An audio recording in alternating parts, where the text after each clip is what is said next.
Okay, Stacey, I've done my homework. Great. Glad to hear it. Based on our first conversation and thinking about, the kind of roles I want, where I want to be, I kind of got a little practical. I was like, well, I have a house. I have a lot of responsibilities at home.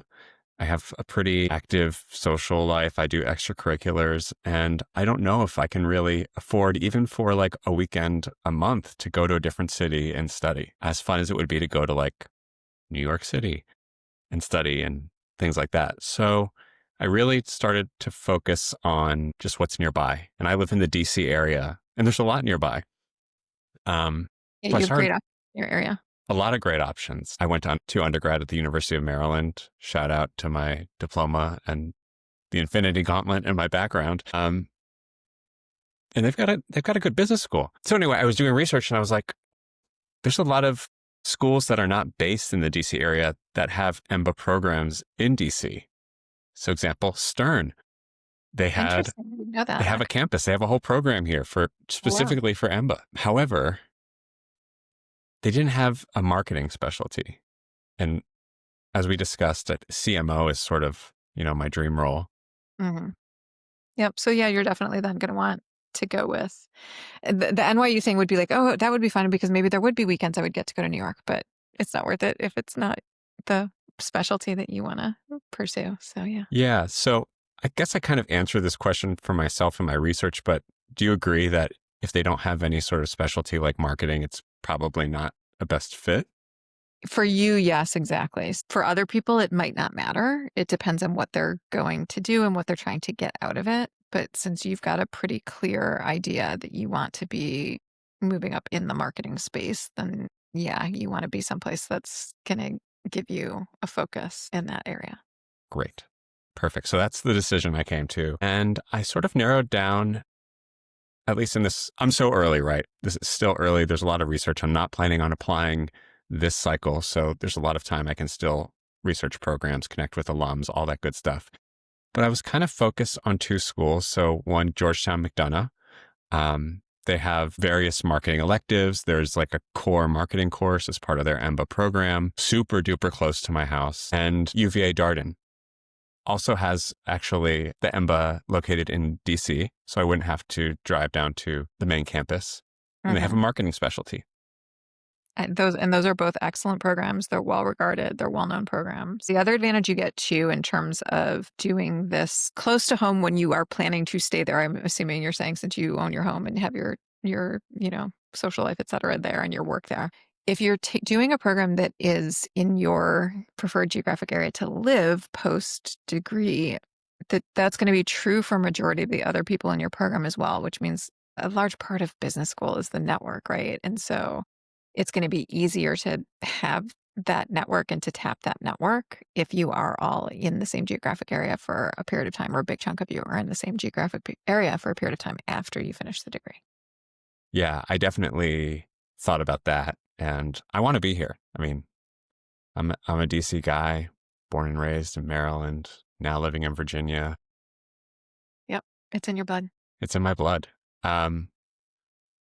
One thing that I had a question about, and I should probably be asking my employer, not you, but it seems like a lot of these EMBA programs have some week-long experiences.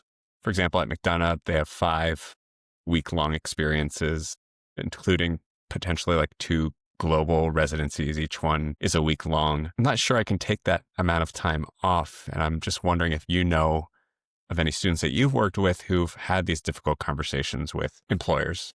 And I'll say for a lot of EMBA programs that the employer is sponsoring or at least is aware of and kind of giving their blessing about this because of the way that these programs work. And you do want to take advantage. Some of the like week-long things, particularly global trips, some of those will be optional. And so you don't have to do them, but you're doing this to get that experience. Ideally, you want to be able to take advantage of all of those. In general, I would say if you're thinking about going back and getting any kind of part-time degree, business degree, it's enough work that it's going to be challenging if your employer does not know about this at all, because they are going to see that there are going to be times that you are distracted or that you're falling behind on a deadline or something like that. And if they don't have the context that you're doing this other thing that they will probably be impressed by because you're getting a graduate degree that's related to your job, and doing it while still staying with your job. But if they don't know about it, then they'll start to fill in the blanks themselves. And that might be, this person's work is slipping, or, oh, this person is starting to check out, or whatever. And you don't want that, obviously, to be going through their heads. My boss being like, Zach, where's the podcast? Yeah. It's Thursday. Now, you have an advantage in that you can just point your boss to your podcast and be like, just watch this and you'll know what I'm doing. We don't even have to schedule one-on-one. Just listen to the podcast. Send the link over. Yes, if you are going to do this and continue with your career, in particular for EMBA programs because of the way that they're structured, it's going to be really difficult to do that without bringing your employer into the conversation, even if it's just to give them a heads up. So it's something to think about as you decide what you want to do and move forward with this. But I'll say most employers, most good employers, reasonable employers, decent employers are going to be happy that you're doing something like this because you're improving your skills. Are there going to be some employers who are worried about like, oh, you're going to get this degree and then jump ship or something like that? Possibly. If they're sponsoring you, it's presumably already going to be part of their agreement with you that you have to continue to work for them for a certain period of time after you finish the degree anyway. So that's pretty standard for how these programs work. If you work, yes, are there employers out there who would be like, oh, this is a red flag, we don't want you doing this? Yeah, I would call those not great employers. If you have to do it, if you have to do this with one of those employers because you are looking to jump ship, then yeah, maybe you don't say anything and you don't care if they think that your work isn't 100% because you're looking to get out as soon as the program is over. Right. Well, I'm hoping that the Graduate Management and Admission Council sees the value in a graduate management education. And then, so I got really excited because, like you said, these are great schools. I know folks who've been to both. Some of my favorite colleagues now got their MBAs from Darden. So I'm looking forward to actually scheduling some coffee chats with them to talk about their experience. It wasn't an EMBA for them, but And anyone who's listening or watching, I encourage you to do that. You want to find out as much about the programs as you can. Yes, so that maybe you can get some idea, something that can give you a leg up in the admissions process, but B, just to make sure that this is the right fit for you. This is a significant commitment. It's a significant investment on your part. So you want to make sure that you're finding the program that's the right program for you. So talk to alums, talk to anybody in your network who knows anything about the programs. Do also visit the schools or any free events that they have. This can also be online if it's not in the same city where you're located. But definitely you want to do your homework and find that right fit. Yeah, definitely. And then I realized that something I need to think about aside from my career is a lot of these programs seem to have classes on the weekends.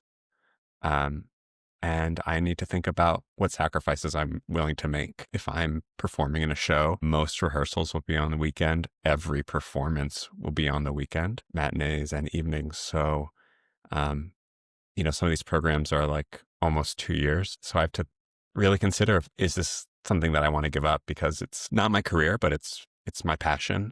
And important to you, yeah. It's important to me. And I need to think about, that trade-off. And I have a question for you too about what you saw. And maybe they didn't give you this kind of detail on the website, but is it the case that it's year round for 2 years? Are there summers off? Are there periods of chunks of time? There are chunks of time that are off for the most part. It's obviously different between schools, but not so much time that I could fit in a show. Those rehearsal and performance processes are like... It's longer. Okay. You could fit in a vacation, but not yeah. Okay. I could fit in a vacation. Could I afford a vacation if I was doing this? That's another question. But yeah, there's still a lot of research I need to do, but I felt really fortunate to live where I live and to want to pursue what I want to pursue. Yeah, you definitely have really good options. So I need to do a little bit more research. I want to see if there are any events nearby where I can learn more about the schools. I know that we're in the middle of application season, so it's not impossible that there's opportunities to visit the schools or meet with folks who work in admissions. I can plug GMAC tours a little bit. They have a fall season and perhaps some local events or virtual events that feature these programs. So yeah, I need to get out from my computer screen, I think, to really continue to dive deeper into what I want to do. Agreed. And the admissions folks really do pay attention to who attends events, who contacts them, even just email to ask questions. And obviously, with all that, I know you will do this supremely, Zach. But obviously, to everyone else listening, you want to be professional in your communication. You want to represent yourself well. They're going to notice, and they're going to like keep keep records, if you will, or see if you eventually apply to that program. They're gonna take into account the totality of what they know about you, which includes anything you've visited or any communication you've had. Totally. Okay. Should we move on to my prep? Let's do it. How's Okay. that going? Good. Honestly, good. I've really, this is going to sound fake, and I'm sorry for anybody who thinks this is a lie, but it's not. I'm not that good of an actor, but I'm really enjoying doing math and like relearning Interesting. it.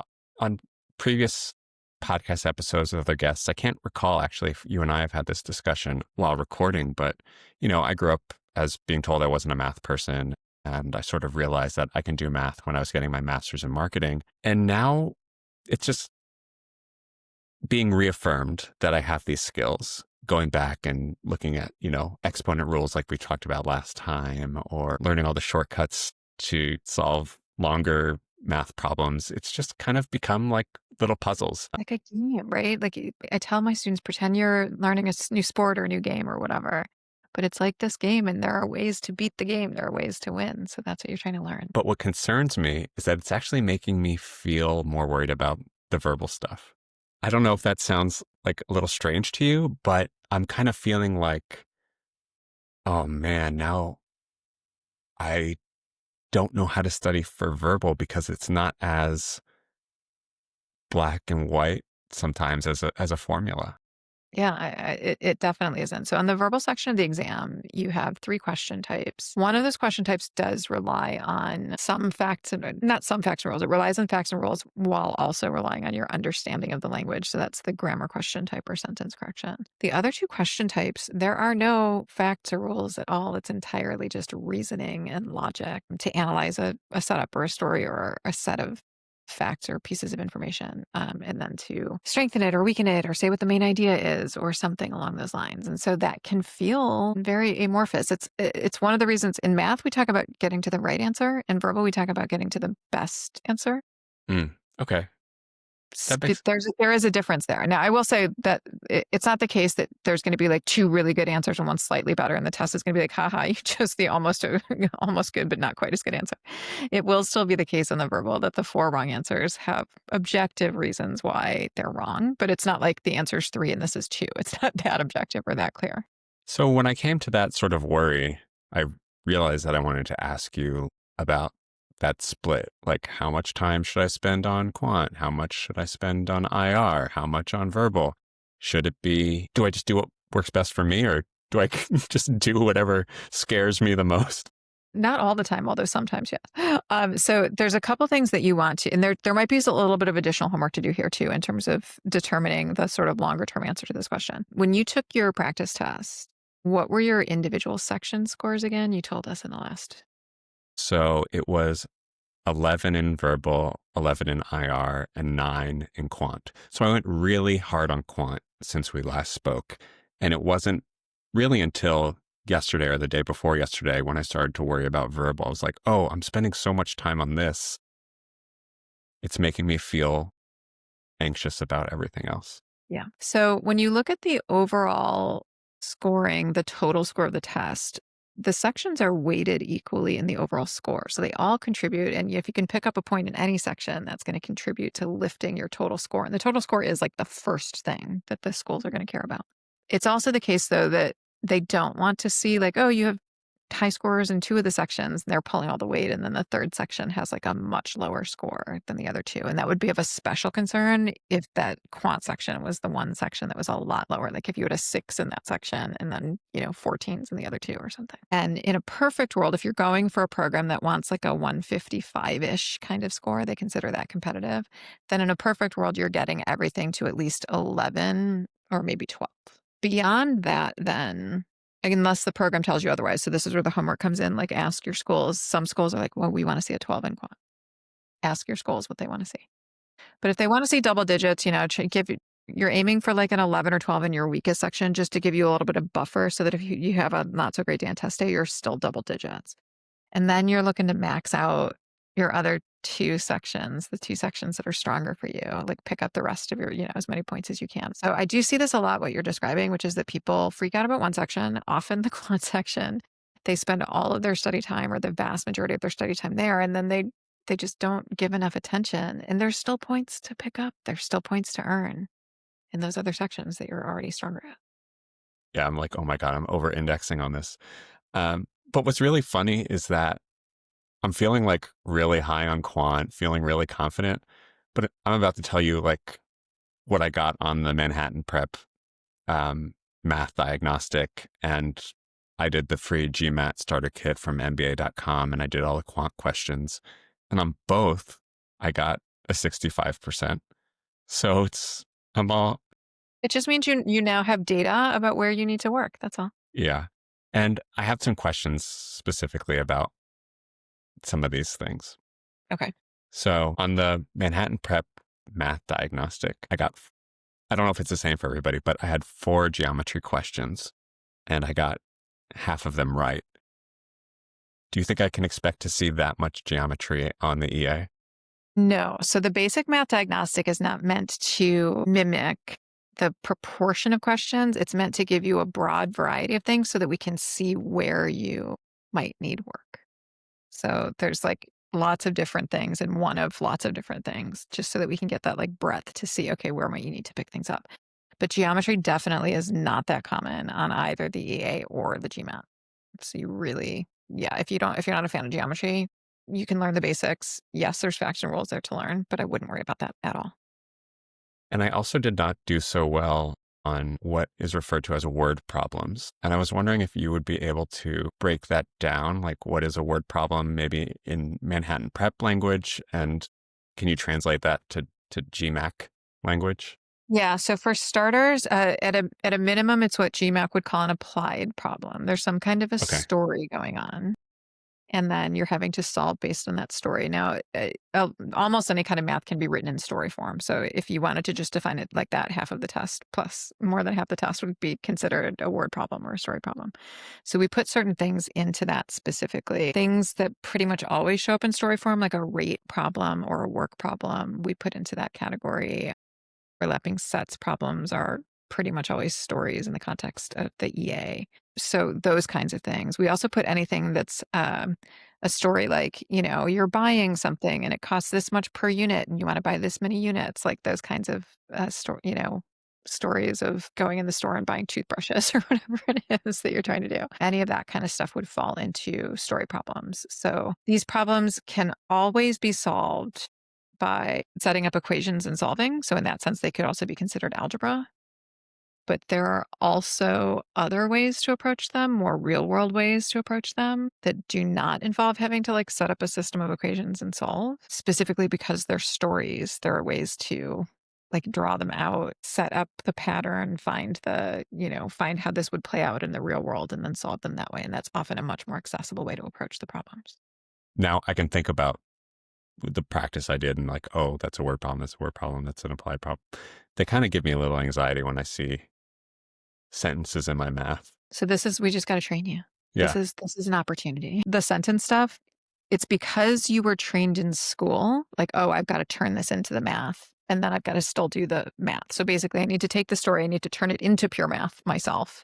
They didn't just give me the pure math. And then I have to go solve all the pure math. And the way to shortcut that is to go, you don't need to turn this into pure math at all. There are real world back of the envelope kind of ways to approach these things. If we were sitting at a conference table having a work meeting and it was like, oh, we got to figure out how many widgets we need to produce to get to like this many by the end of the month. Chances are we wouldn't be setting up equations. Chances are we'd just back of the envelope be like, well, we have this many so far. If we keep up this average, and we would just figure it out, right? We would get there. That's a good segue to my last question for you, which is in your Foundations of Math book, and I think probably in the GMAC stuff too, it says to just like not waste your time on things like long division. And for a test like the GMAT, I see the value in that because there's some time pressure and you don't necessarily have the minutes to spend doing math by hand. But I realized in my practice that when I'm doing the math by hand, even though it takes longer, I'm getting the questions right. Mm-hmm. And I guess the EA doesn't have the same sort of time It's true that pressure. yeah, it's true that the EA doesn't have the same sort of time pressure. It does still have some time pressure. So your first panel or the first half of each type of section is going to have a range of difficulty levels in it. But if you're doing well, which is the goal in that first panel, then the second panel, that's where you're really going to start to feel more of that time pressure because hopefully you're getting a nice hard mix of questions in that second panel. So that's where it's going to help you. But I'll also say one of the things that I love about training specifically for the EA and the GMAT that I don't think is true of other exams is that if you are using them to work through the problems the way that I'm describing, really using your reasoning abilities, you are also training for your business career in general, because that's the same kind of ability to reason or think logically about quantitative concepts. That's what business school is all about. So it's a really great opportunity to get your brain out of what I feel like we were all trained into in younger years in school, which was like, here's a set of steps and memorize the set of steps and apply the set of steps when you see these clues. And the real world doesn't work that way. If that's how you learn how to do it, you're going to continue to be nervous when you run up against these things Yeah, because the real world doesn't work that way. I know. You're right. But the thing is that this is what was frustrating the most, actually, when I was prepping, is that I can just do it the way I know how to do it and get it right. But I don't know. There's some sort of resistance I'm having. And I think part of it is absolutely you're right. This is like the way I was raised. This is how you're taught in class. But the other part is like, I'm getting it right. You are. And the question here too is, and this is true for anything, how much further do you want to raise your score in this area? If you're already at or just slightly below your target score, then great. Carry on with what you're doing. Find a few places where you can get better so that you can lift your score that last point or whatever. If, on the other hand, you're looking at something where it's like, oh, I need to lift this by like multiple points, something bigger has to change there. And so at that point, you might as well do what I'm talking about because not only is it going to help you to make that bigger score jump on the test, but it really is going to help you feel a lot more comfortable once you get back into school. The other thing I'll say here too is you don't have to do it through your test studies. There are other ways. I will say, given how much you're going to invest in the degree itself, I would do something before school starts if you're worried about these things. It could be through the test. It could be through other things. But your life is pretty busy already, as we talked about. This might be the most efficient way to get more comfort with this stuff before. Yeah. So what do I do this next week? So for it sounds like you've already started to do some work in the Foundations of Math book, right? And for anyone listening, we make this available for free to everybody. It's on Amazon for $0, the ebook. So all you have to do is go and get it, and you can start to work through it today if you want to. So that the right thing to do basically is to do what you're doing, which is to use the data that you've gotten from the practice so far to know where you need to go improve and to go start looking at the Foundations of Math stuff. And the Foundations of Math will help you to reset the way that you do like lower level math, I'm going to call it, and the way that your brain thinks about it so that as you add harder stuff later on, you're going to get better and better. The other thing I'll point out relative to what you're saying, Zach, about like, but I feel like I'm already doing this fine. Imagine that you had started learning algebra by like doing quadratic equations first. You learned math in school starting from very low levels and, building it up slowly over time. When you first start to learn the different kinds of strategies and things that we're talking about, we're having you practice those on easier questions just so that you can learn it. And then you're going to go, you have to learn it first, right? And then you're going to go apply it to harder questions. So there is a sense of like feeling like you're taking a step back a little bit, but it's because you're building this new foundation. And then you're going to be able to bring that up into the harder questions that right now might take too long to do or might not even be possible to do in the sort of textbook, old school way. As you work through Foundations of Math or any other kind of book that is set up to have like chapters that teach you content and then practice questions to practice that content, what I love to do is first actually go, like you're going to do chapter 1. Start at the end of chapter 1, start with the problem set. Don't do all of the problems, but do like a smattering of different problems in that end of chapter problem set and just see how that goes. And this is kind of like extending the idea of the basic math diagnostic. You do a few problems here and there, you try different things, and you're like, okay, that went well, that sucked. That one was okay. And you just get a sense. It's like doing a little mini diagnosis specifically for this chapter that you're about to work through. And that gives you not only just a way to prioritize as you're in that chapter and to know where you need to pay more or less attention, but it actually gives you something that's super important from a learning perspective. It gives you curiosity. When you're curious about something, it's just easier to Yeah, get in there and I learn it. agree with that. And so if you know that you did this one problem and you either got it wrong or you just thought like, there's got to be a better way to do that. You now have that curiosity, that seed in your brain so that when you're working through that chapter, you're like, oh, here, this is it. This is it. Okay, let me go try that problem again now. And that's going to just cement this in your brain. It's going to make it so much easier.